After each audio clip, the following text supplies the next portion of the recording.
Oh, you did? That's right. Oh, wow. I ordered the shirt from you. I did.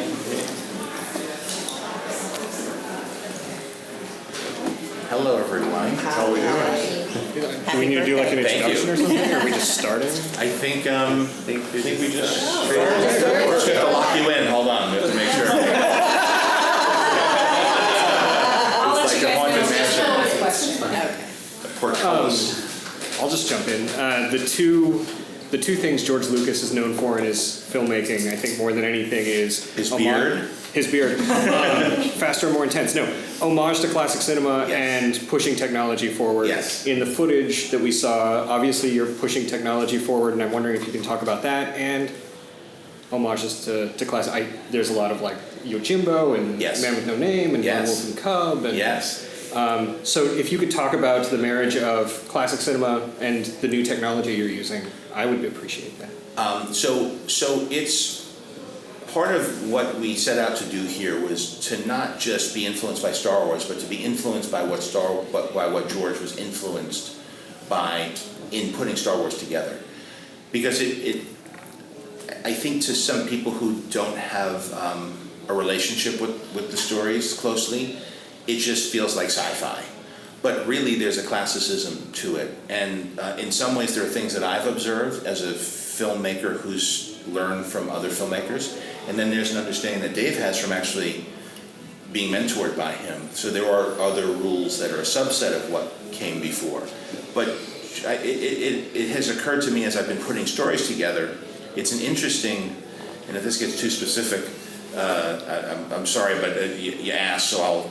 No, this is the right crowd for it. Okay, good. So the deep dive I kind of made was that there's an interesting thing that my generation, we're Gen X, and we were reacting to the boomers, which is George's generation, the baby boomers, reflecting on what the greatest generation or the World War II generation. So George grew up on the John Wayne type films, and then there was some of the Kurosawa films too, the samurai films.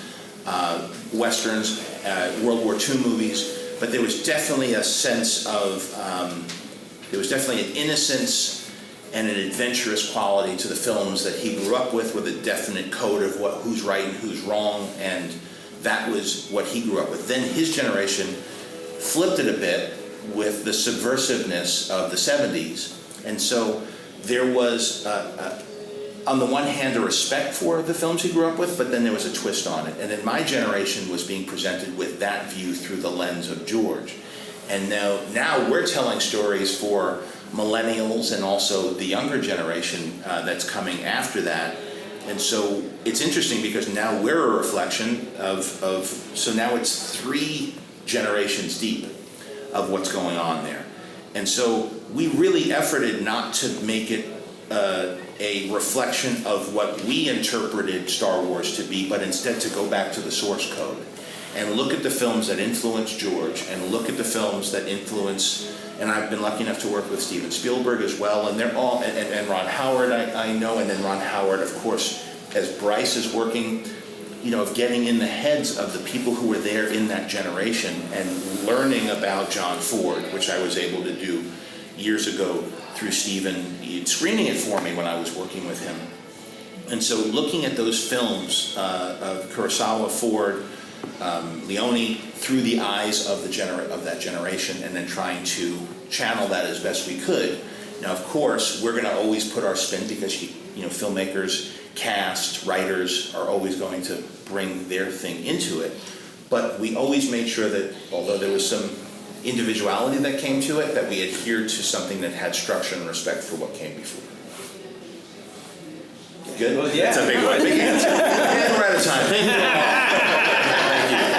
you. With that said, we're obviously, at an end of an era now with The Rise of Skywalker and then a birth of something new with The Mandalorian. How do you see fandom changing from here on out in terms of episodic television and stuff like that? I don't know. Fandom changing. I don't know. Fandom. I think what we, as creatives, give to fans and what we think they want, that probably changes. I don't know if being a fan changes. Accessibility changes.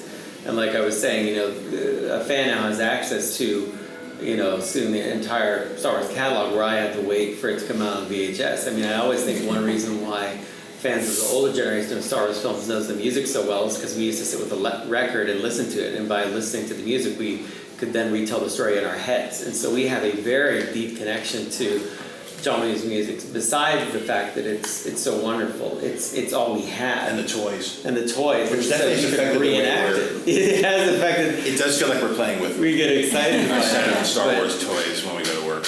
Yeah, I think the interesting thing is that they'll have so much access in the future, fans, more than they've ever had before. Like Rebels has been off there, you can't watch it unless you bought it a different, like a DVD or something. But now you'll have accessibility to it of the moment as you watch something, if it crosses over or not. So that changes fandom. But one thing that I don't think changes is how much people love it. And that's what we just have to keep finding ways to foster. And I think the only way to keep up with that is being authentic. And as John said, trying to get to the root and being authentic to the inspiration moment of Star Wars when we were all new fans, when there was no such thing as a Star Wars fan, ensures that you tell a story that connects with someone who's just walked in the door for the first time, but also think how much is in A New Hope. If you did know that story, you would get a richness of the galaxy, because we felt the history of a Senate that was dismissed, a Clone War that had been fought, Jedi Knights, we didn't know what that was, the Force. When Luke asks about it, we all lean in, we want to know. And we have to keep honoring that moment, because it's truly, I think, as exciting to a 50-year-old fan as it is to a 10-year-old. When you do it right, it's just the trick is getting that formula right is very, very hard. Guys, you mentioned, John, something about John Ford movies and John Wayne. And I want to talk about the soundscape. We were having a discussion here about the spurs we heard walking across the floor. And story-wise, John, you had also mentioned the hero's journey. There are a lot of silences in the dialogue. There's a lot of pauses. And Dave, also with the soundscape itself, you hear references to some Western themes. You hear some more international style music when he's walking along, and just some of the pauses you guys are giving. So in home theaters, this thing's really going to sound great turned up. But tell me about that aspect of it, the silences in the story and the characters, and then in the soundscape itself, how it was designed. Well, I think what is an interesting phenomenon I've noticed as I watch television, and when I talk about television, I'm talking about like television where you can't wait to see it, not when the TV's just on. I mean, appointment television that you want to see it right when everybody else does, and then anticipation. There's something about that anticipation and the relationship with what came before, and the idea of another card being flipped over, that is a very different experience than I feel in a film. And I love film, and I started in film, and I love cinema, and I hope to get, and there's nothing like the big screen and the communal experience of everybody coming together. But there's also something very unique about a set of characters that you know well, and you watch the next chapter of that story. I notice when I'm in a movie, no matter how good the movie is, if I check my watch, I'm like, how much longer is this movie? And I could be having the best time in the world. I'm like, boy, this is a long movie, or this is am I halfway through? And there's almost like you're rooting for the movie to end well, as opposed to when I'm home watching an episode of Game of Thrones, and I pause it and I check my timeline. I'm like, oh, good. We're only halfway done. So I don't know why I feel that way, but I think it has something to do with my acceptance of it. Whereas with a film, you're judging it as you go. With TV, you've already developed that relationship, and so that allows us to be a lot more. It affects the rhythm of how you tell a story. You also don't have to rush to resolve things, because as long as you're keeping it interesting and exciting, you have the rest of the season, the next season, and part of what we talk about a lot is how does this whole thing resolve? What's the big arc? We don't want to, it's not like network television where you hope to get picked up another season and then you just keep going until your ratings die off.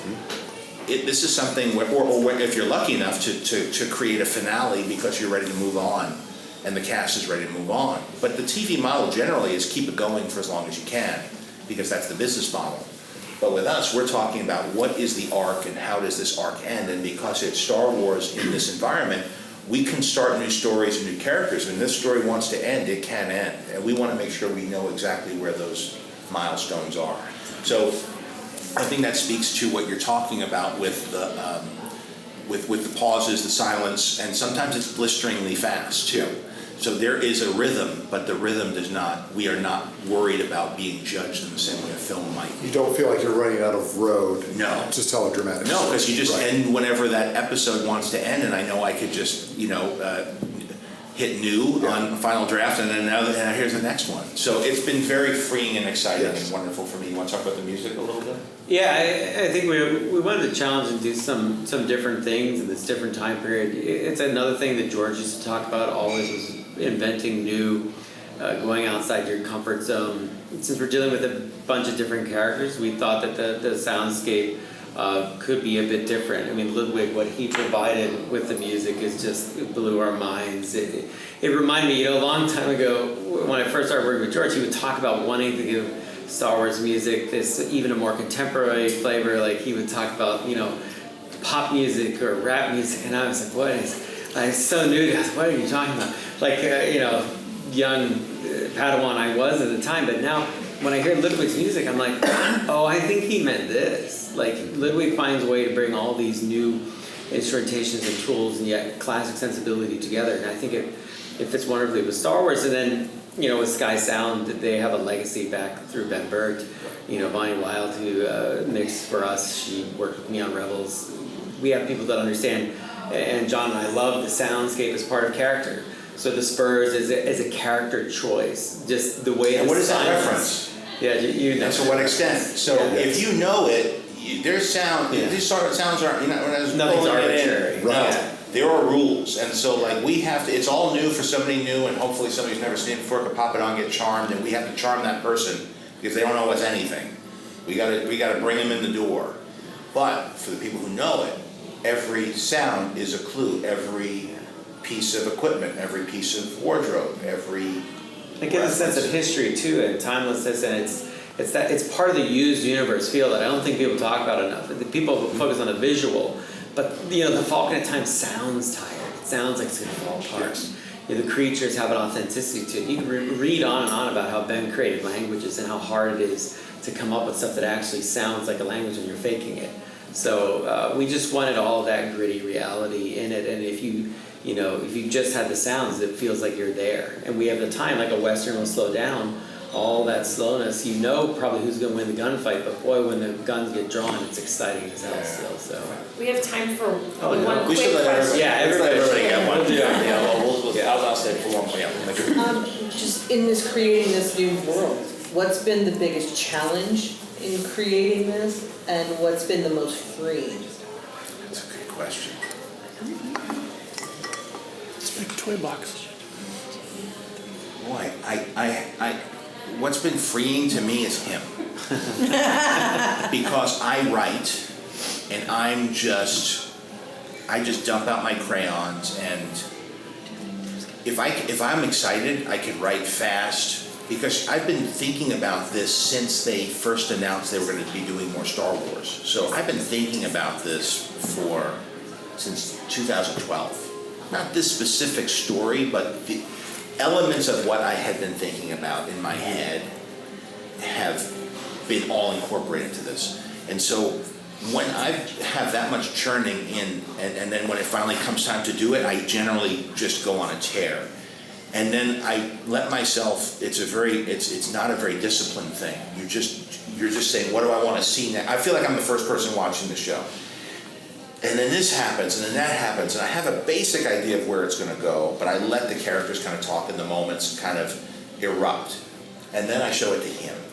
And then I say, okay, is this, give me the expert's eye of what I've been doing, and oftentimes he would be like, that's probably not what that species would do, or they're not this part in this time frame, or that tech that's not really Star Warsy, that's more Star Trekky. That's not, we just had that conversation yesterday. Another desert planet, we're going there. Just finding ways, because I have a broader knowledge of Yes. what's been in play, say, I know why you want to do that, and a lot of other people, maybe think of it this way, and then John just goes off and comes up. Or we come up with, great stuff. or we then wrestle it through Yeah. and then we get excited about what story we Yeah. tell. But usually those shortcomings or limitations are things that lead to more innovative thought. Yeah. And then of course there's this tremendous thing that I've never had before. It's just this wealth of knowledge online of people who've been curating different perspectives on all of the canon and legends, and so for me to be able to explore and be inspired by things, for us to look at things together, or he'll tell me, oh, this race had this ship in this episode of Clone Wars, but it's never been in live action, and here's the one it was, and then he'll send me and we'll go back and forth, and then as a writer, it's like a chef. I've learned so much from being around chefs. It's like when a chef goes to a farmer's market or a farm and they see,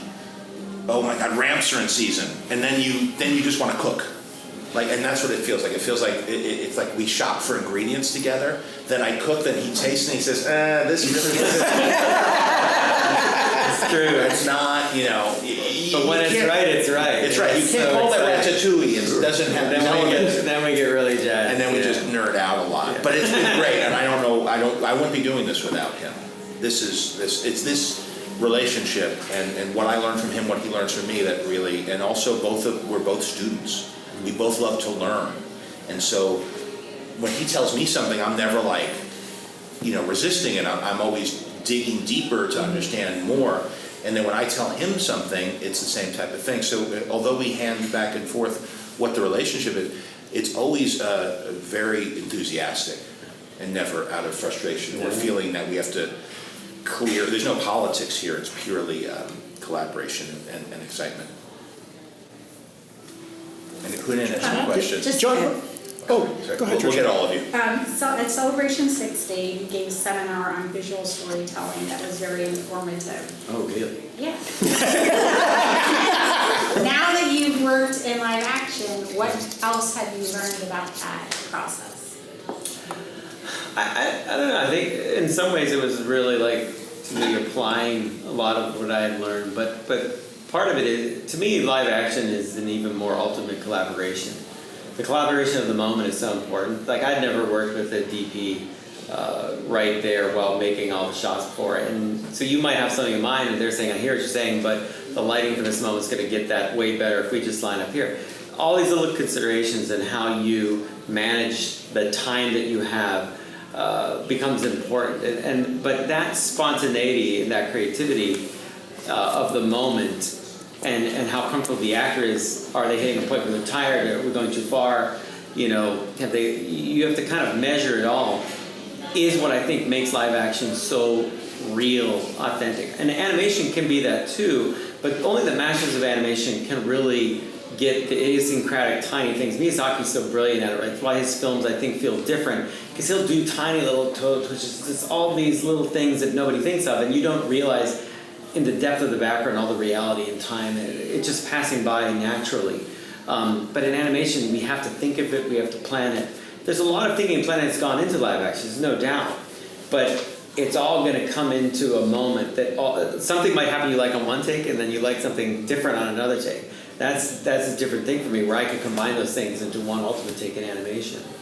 So but the collaborative process and learning to listen to the great talent you have around you, not just in front of the camera, but behind it, that was probably the biggest step that I took, and knowing that everybody's there helping you create the best moment, and starting with John, where he'll read, when I pitch him an idea, it's like I overload his computer, and he's, I don't understand it, it's too much, but you can't get frustrated, you go, okay, got it, and then he'll say simply, what's the thing you like the most about this story? And I'm like, good, and I'll go back and redo the whole thing, because I'm like, that's really helping me carve into the idea. What am I trying to say here? I'm getting too excited, too distracted. Too many ingredients. And ultimately, I think I've yielded some of the best stuff that I've done through this process for me creative. When I talked about being challenged and trying to hit another level, I feel very strongly about that. But yeah, it's a great collaboration, and it was a great step for me to take. So I've been really, really thrilled with it, and I hope you will be too. I know these guys are like a decade there and everything. Everything I do, so they're very mouthful of what I'm doing here. Leslie. 2 more. Well, first, since John, I know you're a fan, I brought you something. Oh, that was good. Look at that. What's this? That's a Menno Merc, right? Menno Merc coin. She's from the Right. Merc. She's a Merc. She's a Merc. I have one with me today. Oh, look at that. We trade challenge coins. Look at that. Oh, very good. Very good. Nice. You chose wisely. Thank you. Thank you. Like Mario. So my question is, I noticed that you brought, some of the stuff that you brought from the Iron Man and the Avengers and then Clone Wars. I noticed that you brought back the carbon freezing chamber. And I love the ode to the old technology. Yes. I'm wondering if we're going to see more of that kind of moving towards the Star Wars I have to get dystopia it past Western. quality control here. Make sure we're using it properly. That's interesting. He's like, carbon freezing wasn't used by all bounty hunters. It was experimental at the time, but this is a few years later. Perhaps it's. It was a big debate. That was not an easy sell for me. I was like, what do you mean it's on his ship? This is something Vader came up with. It should be adequate to freeze Skywalker. What if it doesn't surprise the freezing process? Like, maybe, I don't know how many people know they even did that, but what a bounty hunter does. But that's the fun. That's like a Friday at work where we're debating. But you really wanted it, and in the end, it was the right choice. So it's how it's used and also how it fits in the time frame. Is it plausible? Is the juice worth the squeeze? Is it fun? Is it cool? What does it reference obliquely to somebody who doesn't know it as deeply? And what does it pass muster from an expert who's going to be, making sure everything's just so. And so everything that's in there, it's a dialogue back and forth. And I'll never do something that he doesn't think I should. And he, and so we have that. That's the nature And it works of the other way partnership. too, though, because if there's something that I'm very sold on because it's always been that way, I always have John say, but why? And then I think about it. And you know who else used to do that all the time was George. Yeah. Because I would come at him with all these fan thoughts, and he would say, but why? Why does that have to be that way? That's never been said. I'm like, well, in the EU and all these books. He's like, yeah, but maybe that's not the best story. It's also fun watching him talk to George because George will say something, he'll say, actually, you said to me that there were this many of that and not that many of this year, and George, well, I don't need it. He'll accept it now, though. Now that I've graduated. Or he'll say, well, I was wrong. He'll never accuse Dave of not referencing something correctly. He may accuse himself of not having answered the question properly at the time. So it's interesting. It's an interesting. He's a wise master that way. Yeah. It's interesting dynamic. So speaking of quality control, so much rich comedy from you. Mm-hmm. How's it been bringing it into the Star Wars world? We saw a little bit of. I think it's a perfect fit. I gotta say, I don't know if I've ever told you this, but the first time I ever saw Iron Man, I thought, wow, that has a great feeling like Star Wars to me, because it was combining a lot of fun moments, a lot of adventure, action, comedy, with an incredible sense of I care about this, and it could still get dramatic. It wasn't at the expense of the meaningful nature of the characters and relationships. And so that's something I've always thought, John. There was one time, remember this is Skywalker, I ran into you when you were up there for something, I don't know what you're mixing, and it was after Disney had come on. I said, John, you were making so much of this Star Wars stuff, you got to get involved. Because I've always felt that he was really, really good with his tone for Star Wars. And Star Wars needs fun, it needs comedy. That's something it needs. I think we came up with Star Wars as that's what we learned on. That's for Iron Man. And for my whole generation. You look at JJ's stuff, even on Star Trek. You could tell that he loved Star Wars. And anytime you talk to JJ, long before he ever did Star Wars, he knew and loved Star Wars. So I think a lot of when we get our sense of tone or adventure or what we like to see in a movie, we're emulating the things that we were formed around. So I think that comes up. But I also have a background in comedy. And what's nice about working with other people who have that background is it's fun because sometimes you get better punchlines than George may have pulled. There were a few times but George was always bringing humor into it and always remembering that there are, there's some people who are serious about it, but then there's some people who might be interested. I loved R2D2. Like I always had my eye on R2D2. Or when Yoda popped up, I had my eye on Yoda. So there's and even now with BB-8 and so there's always like K2 this. had great and K2 had great comedy. There's Tudyk, right? Was the voice, so he's great. So and Phoebe also. And it's natural in the scenes too. That's what's great, and it's usually situational to the moment. And it just, in some ways too, I thought, well, Han Solo, right? He always could diffuse the situation. For the viewers that maybe might not have been on board, he was the cynic that let them go like, okay, so that is ridiculous, but I'm along for the ride. You know? Dave's also very clear about there's certain types of humor that has been in Star Wars, and there's certain types of if we're making fun of Star Wars, right. It's not and you're stepping outside of it. So we have rules that we adhere to. So I'm not just allowed to be an animal on the drums. There are checks and balances here. But my sense is I want to make it Star Wars. Like that's why I'm doing it. I'm not doing it to comment on Star Wars. I'm doing Star Wars, and what's the humor that would come out of those action sequences that maintain tone. So and having a good cast that's going to and then you're golden. Yes. But everybody's working on it, loves Star Wars, so they're not trying to change. They're not here they're here trying to add to another, and because it's episodes of a show, we're being part of a big tapestry. Yeah. Anyway, okay, thank you. Thank you so much. Thank you.